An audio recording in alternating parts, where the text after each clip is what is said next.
আজকে পৃথিবীর সমস্ত মুসলমান 200 কোটি মুসলমান, 57টা মুসলমানের দেশ, আমরা যদি ঐক্যবদ্ধ থাকতে পারতাম ইতিহাস নতুনভাবে লেখা হতো। বাংলাদেশে 18 কোটি মুসলমান, আর ভেদাভেদ নয়, আর সংঘাত নয়, একতলাপ থাকবে, একতলাপ ছিল,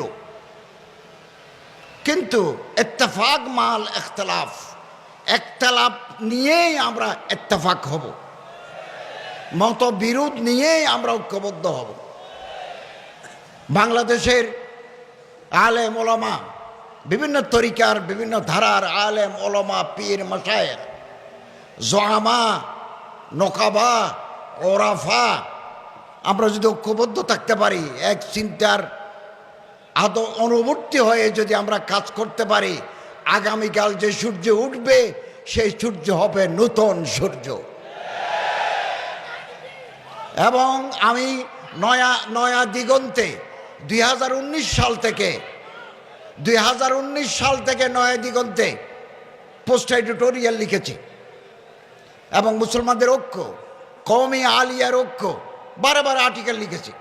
এগুলো সমাজে ইতিবাচক প্রভাব ফেলেছে। আমাদেরকে বিভক্ত রাখার জন্য চক্রান্ত চলছে, আমাদেরকে সচেতন সতর্ক থাকতে হবে।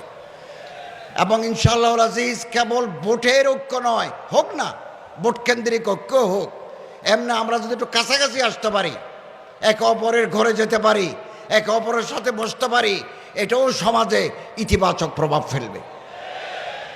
আমি আশাবাদী আমরা এই দেশে কোরআনের আদর্শে একটা সমাজ এবং রাষ্ট্র ব্যবস্থা দেখে যাব ইনশাআল্লাহ, ইনশাআল্লাহ।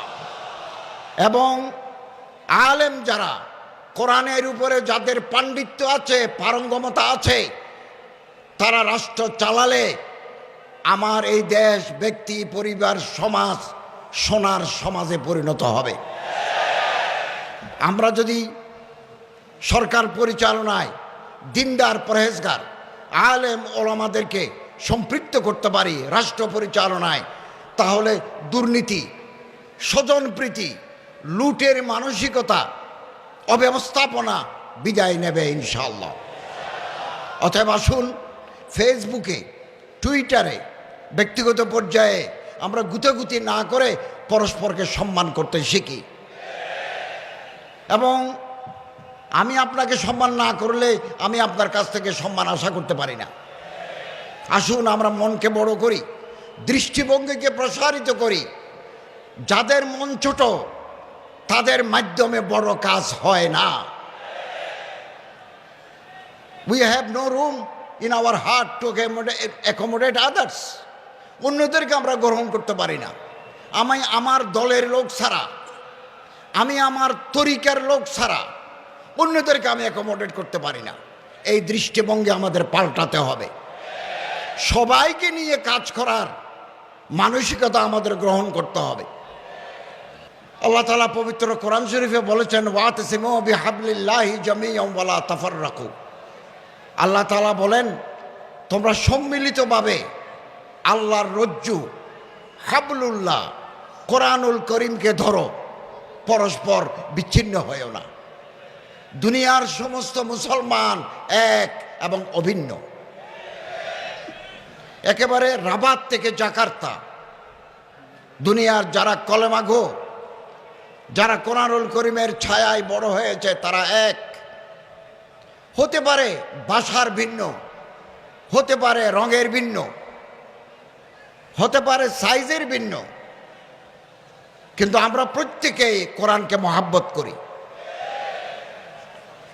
এবং নানা দেশে নানা মজহাব, নানা দেশে নানা তরিকা। আপনি এক পীর সাহেবের তরিকায়, আমি আরেক পীর সাহেবের তরিকা। আপনি এক মাদ্রাসার ফারেক, আমি আরেক মাদ্রাসার ফারেক। আপনি এক দলের সাথে যুক্ত, আমি আরেক দলের সাথে যুক্ত, কিন্তু কোরআনের ছায়া তলে আমরা সবাই এক এবং অভিন্ন। মুসলমানদেরকে বিভিন্ন দলে ভাগ করার জন্য চক্রান্ত চলছে। আমাদের এই ষড়যন্ত্র চক্রান্ত সম্পর্কে সজাগ থাকতে হবে। যে কোনো মূল্যে আমাদের ওয়াহাদাতে উম্মত, ঐক্যে উম্মতের ঐক্য ধরে রাখতে হবে। সম্মানিত হাজরিন, আমাদের সাবেক এমপি মহতরম শাহজাহান চৌধুরী সাহেব অনেক কথা বলেছেন। ইসলামিক সমাজ কল্যাণ পরিষদের যে জায়গার কথা বলেছেন, ৯৯ বছরের জন্য আপনারা লিস্ট চাচ্ছেন, আপনারা আবেদন করেন।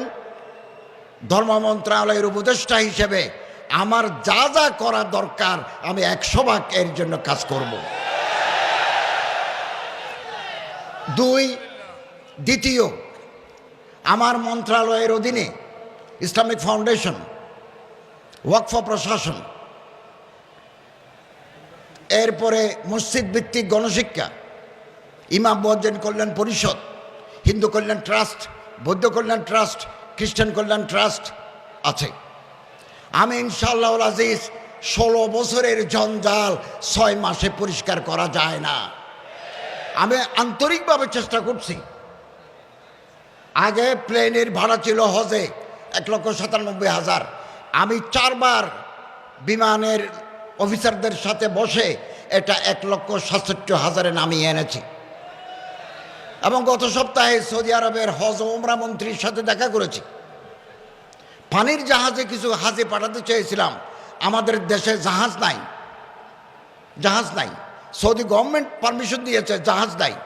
তো জাহাজের জন্য কর্ণফুলী শিপ বিল্ডার, কালকে আমার সাথে কথা হয়েছে, 2025 সালে পারি নাই, 26 সালে, ততদিন পর্যন্ত যদি আমরা ক্ষমতায় থাকি 26 সালে জাহাজ যোগে হাজি পাঠাতে পারে কিনা প্রাণপণ চেষ্টা করে যাব।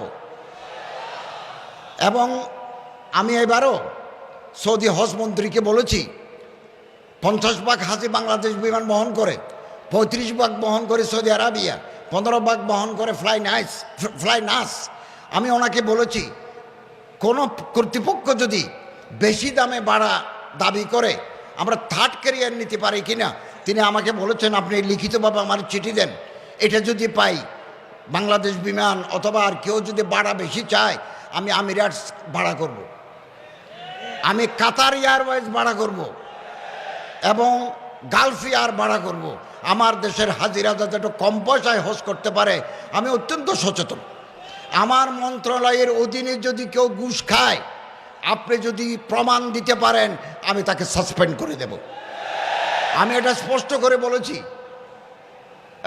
করে বলেছি। আলহামদুলিল্লাহ আমি আমার মন্ত্রণালয়ের অধীনে যত ডিপার্টমেন্ট আছে খুব নেককার, পরহেজগার, আল্লাহর বলি, দিনদার লোকদেরকে আমি মনোনয়ন দিয়েছি।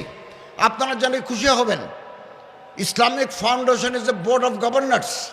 যাদের পরিচালনায় ইসলামিক ফাউন্ডেশন পরিচালিত হয় এই 5 জন বড় আলেমের ভিতরে আমি চট্টগ্রাম শাহী জামে মসজিদ সম্মানিত খতিব আওলাদের রসুল হজরত তাহির জাবিরিকে আমি মেম্বার করেছি। আমি এই ব্যাপারে হজরত জনাব শাহজাহান চৌধুরী এমপির সাথে কথা বলেছি। এরকম 5 জন বড় আলেম পদাধিকার বলে উপদেষ্টা হিসেবে আমি চেয়ারম্যান। এবং আলহামদুলিল্লাহ গত মিটিংয়ে আমরা ইতিবাচক অনেক সিদ্ধান্ত নিয়েছি। ফেব্রুয়ারি মাসে আমাদের আবার মিটিং আছে, হজরত যাবেন, আমরা আরও সিদ্ধান্ত নেব।